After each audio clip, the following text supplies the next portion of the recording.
Hello, world.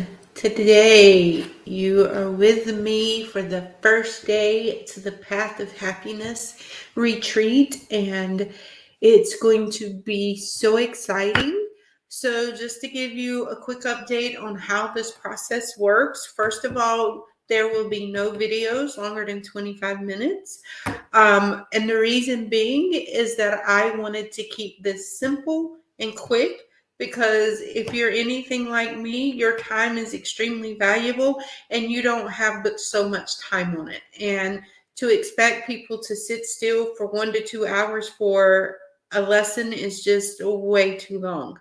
So that's number one. Number two, what I need for you to make this work and to embrace your happiness is to be truthful with yourself, okay? Because the most information of my experience and my knowledge of why people are not happy, it's because they're not being true to themselves. And it sounds so simple, but it's one of the hardest things for us to do is to really be true to ourselves. Because as you will experience in these next couple of videos, that our past life, our living from the age of 0 until however we are, each of those things put an imprint into our life that prevents us from being our authentic self. However, my job is to navigate you through this so we can figure out exactly what it is that you want, so we know how to get it, and so you know how to become happy. No one else can make you happy if you can't make yourself happy. So, who am I? My name is Dr. Atoya Hodges.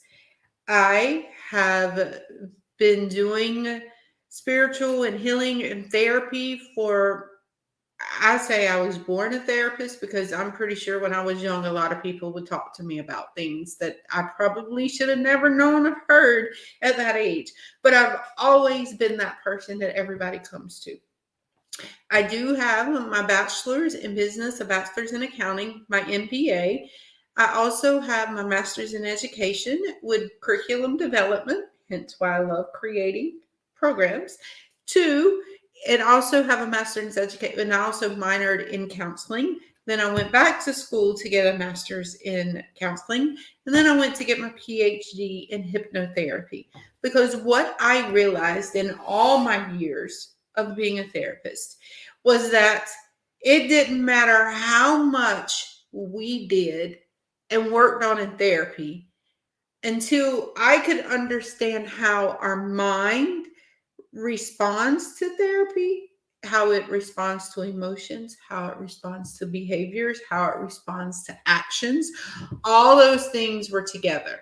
And the missing piece that I had was how our mind operated that. So now, by me being a teacher and a therapist and a healer and a hypnotherapist, I understand all of that now. I understand how our mind absorbs information, how it processes it, and the things that it checks in on to verify or whatever you want to call it. It's like our mind is like our CPU, it holds everything.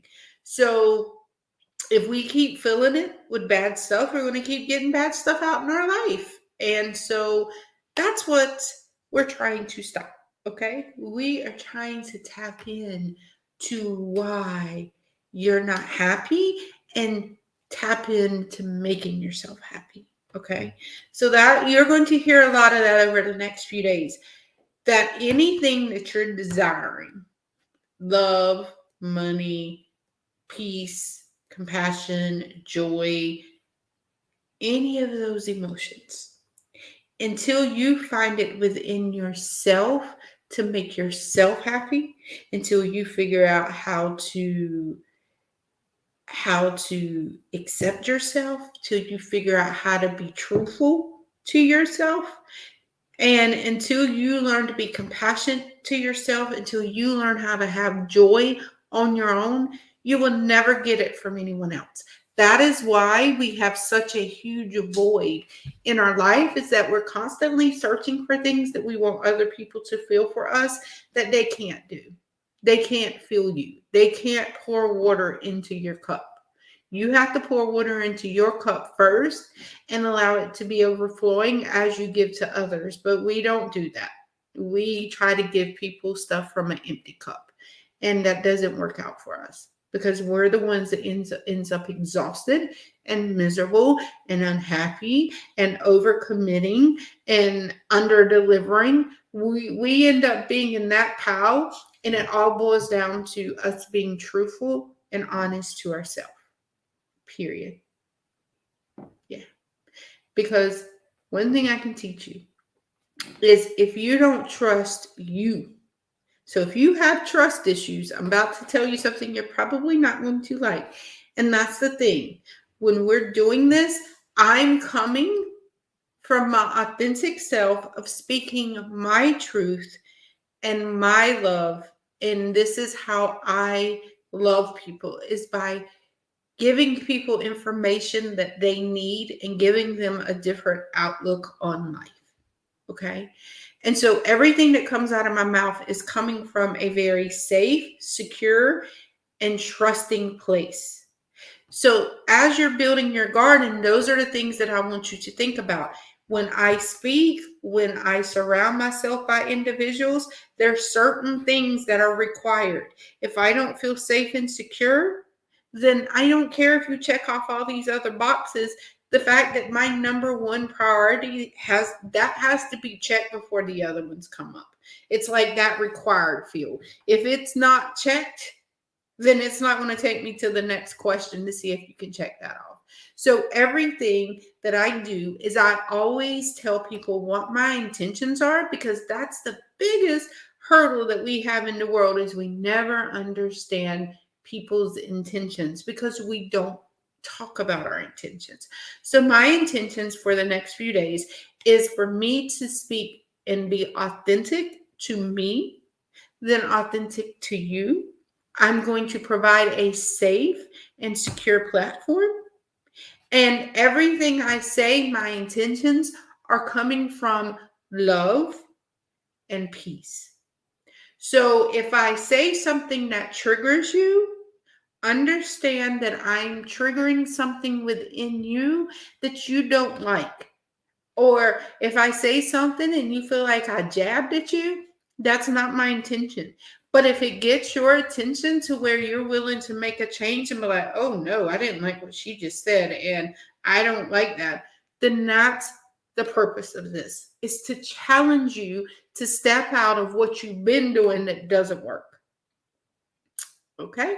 So now, here is an example of some of the things that you will learn from me. Being truthful with you, yourself, is the best thing you can do. So many people have trust issues, and the reason they have trust issues is because they don't trust themselves. How many times have you said, okay, I need to start this diet, or I need to do this, and tomorrow, especially if we procrastinate, tomorrow I'm going to do this, I'm not stopping until it's done. Tomorrow comes and that thing's still on your to-do list. How long do things stay on your to-do list? But what you did is you made a commitment to yourself. And then when you didn't complete it, you lied to yourself. So if you know you better than anybody else and you don't trust you, then please tell me how you're going to trust someone else, because I can guarantee you the same stuff is going on in their head too. You can't trust that. But if you trust you, then the people that start coming around are people that you can trust because you plant that. So why do I love planting a garden? Because we assume that we have to live the life that was given to us. From the age of 0 to 7 is before our subconscious mind has been created. But what it is it's a sponge. It sits back and it observes everything your parents and everybody in the world does. You don't understand it. You're a child. You're an infant. You're learning.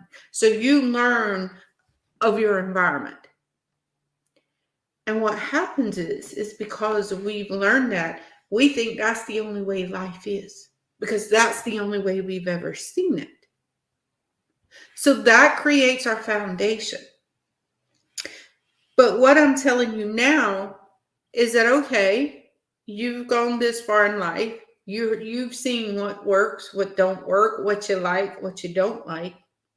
So now let's build a new garden. Let's build a new garden of life about what you want, not what you learned, not what other people want you to have, not what others think, but what you want. What does that look like? This is your road to happiness, is figuring out what makes you happy. It's that simple. And the things that don't make you happy, then don't do them. Does that mean run away from your responsibility? No. What it does mean, if there's things in life that you don't like to do, challenge to see why you're doing it. And a lot of my clients say, well, I don't like to pay taxes. Okay, makes sense. But let me tell you what taxes does. And this is why I like paying taxes. Because I know I'm providing jobs for the people that work for the government, the people that fix our roads, the people that pick up our trash, the police officers, the firemen, the ambulance, like all of these people, taxes pay for. That makes me happy because I'm helping supply jobs for people that we need. If our house is on fire, who do we want to show up? The firemen. So why do you not want to pay them? Why do you feel it's other people's responsibility and not yours? But if you need them, they're there, right? So as you're going through it, like stand back and be like, okay, why do I do certain things? What triggers me to live this way? So let me give you an example. I love using the condition of a person's house to kind of show certain things. So your house is perfect. It's nothing out of place. Everything looks amazing. People always come in and it's like, oh my God, look how clean your house is. It's perfect. Da, da, da, da, da.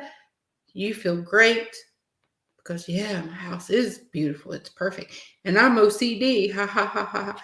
Okay, now let's break down what OCD is. So you live in this house and you're OCD. So most people, 99% of people I know that are OCD are overwhelmed, exhausted, feels like no one is helping them, feels like no one can do anything right, and all the pressure is on them.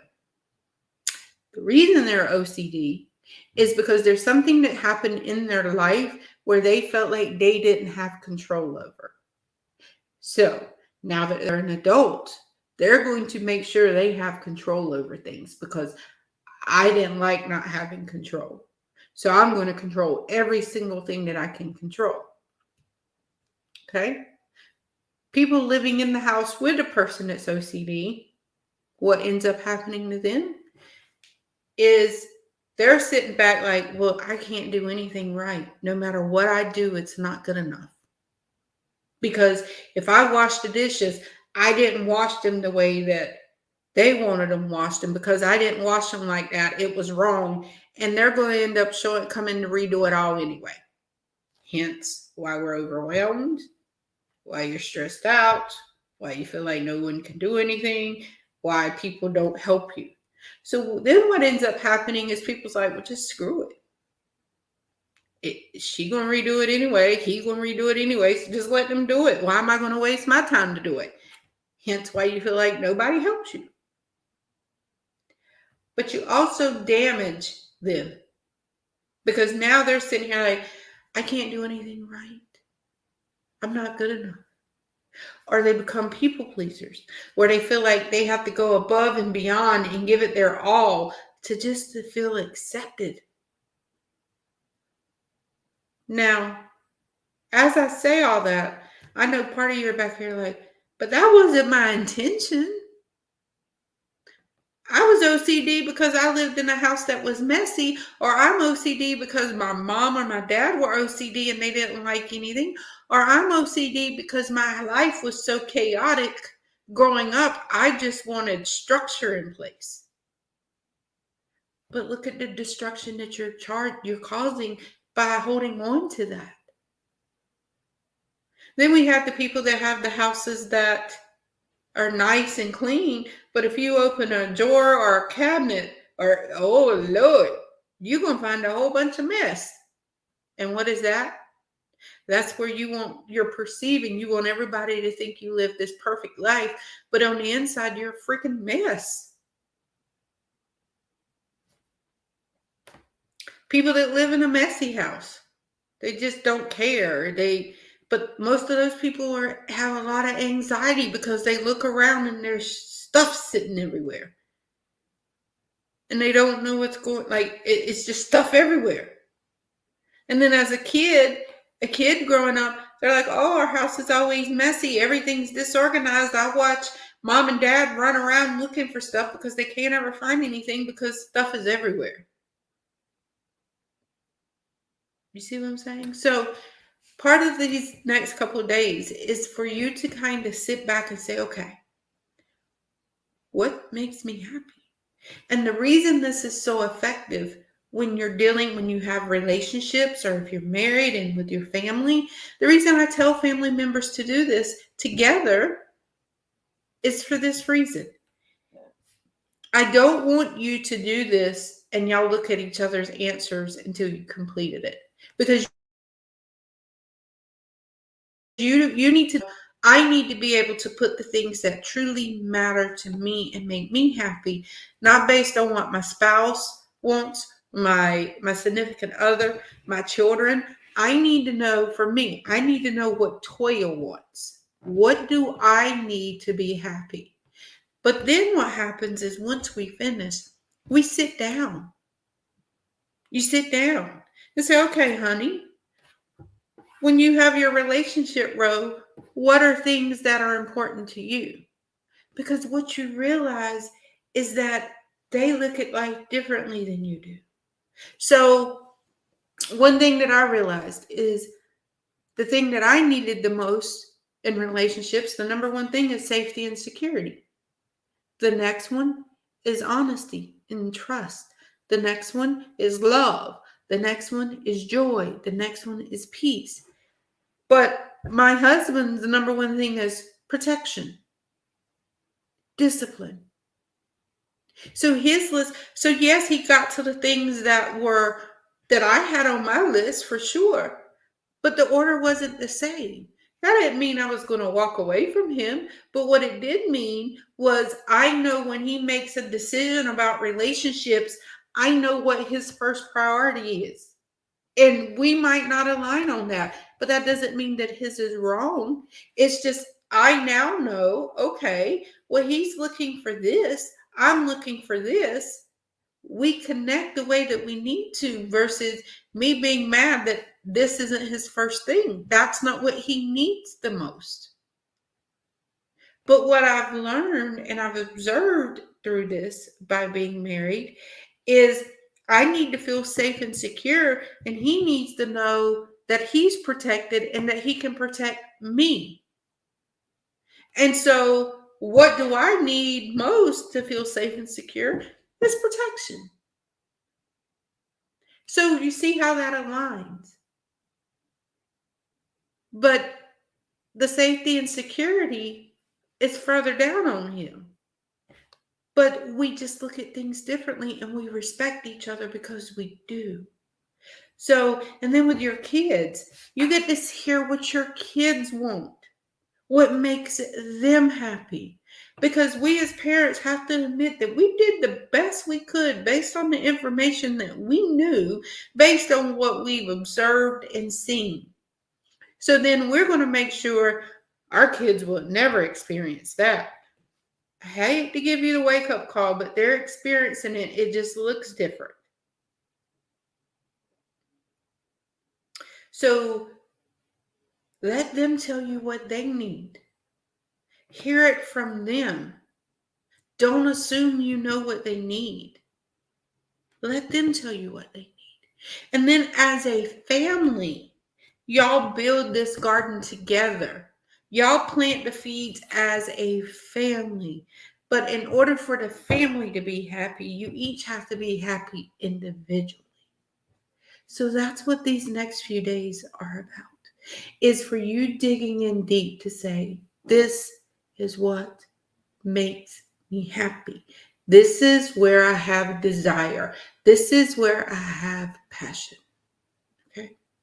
So before we go, just going to give you, I'm going to put your homework assignment in so you know what kind of homework you do. Yes, you will have homework. This is not just going to be sit around and listen to me talk. You got to put in the work because I don't know what makes you happy.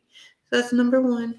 Number two, create a playlist, a happy playlist. And every time you get in your car to go somewhere, blast it. I get up and I blast my happy playlist every morning. And that's what I work out to, dance to, or whatever.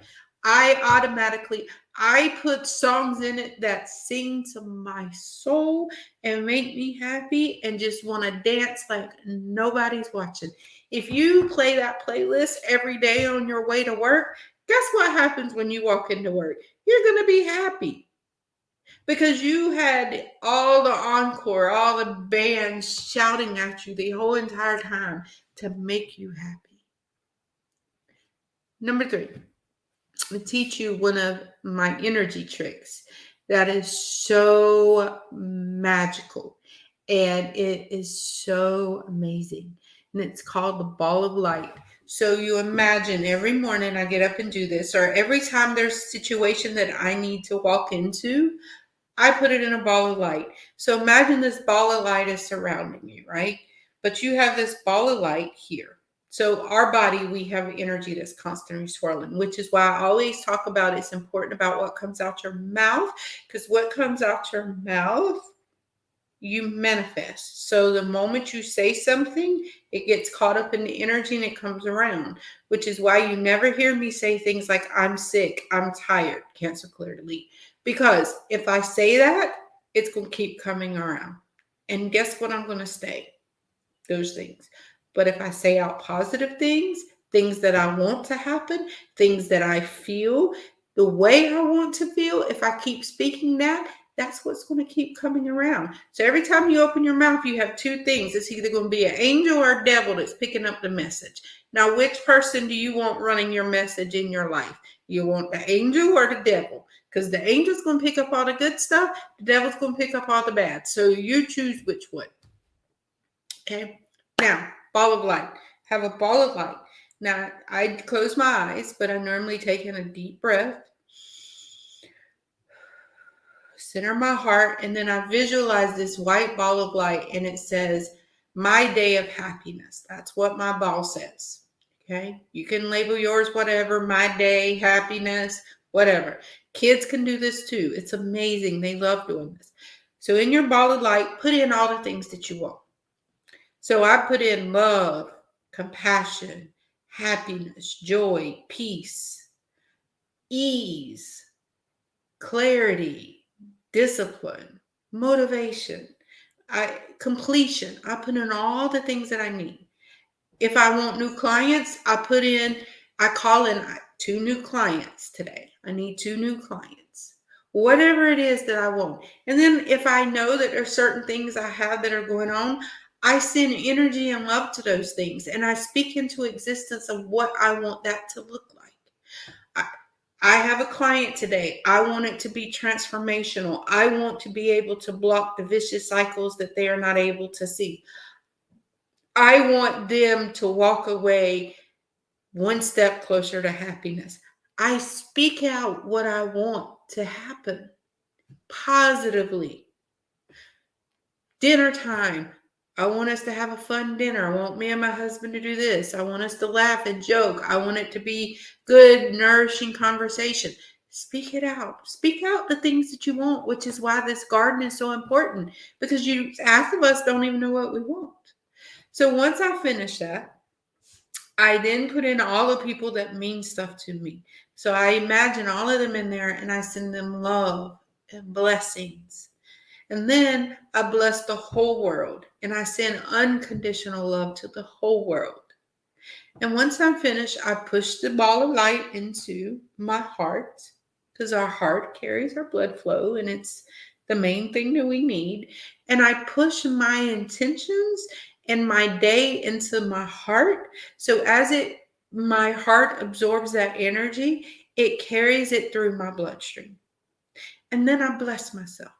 I bless myself with pure love and light. I bless myself with purified source energy. And when I do that, I've just put a huge energy field around me of love and blessings. And I have amazing days. And then if there's a certain situation that I feel like, ooh, I wasn't expecting this, or ooh, this, I'll do it real quick. I'll visualize the ball, how I want it to be, speak it out, and let it go. And it makes life so much easier. So tomorrow is exciting. Tomorrow is when we start talking about the rose and what kind of seed you want to plant. So tomorrow is exciting. Tomorrow is the day that we actually start the creation process. So make sure you answer the questions that are included for the homework because that's going to be very imperative for you tomorrow. And I'll see you, beautiful souls, tomorrow. Have an amazing day.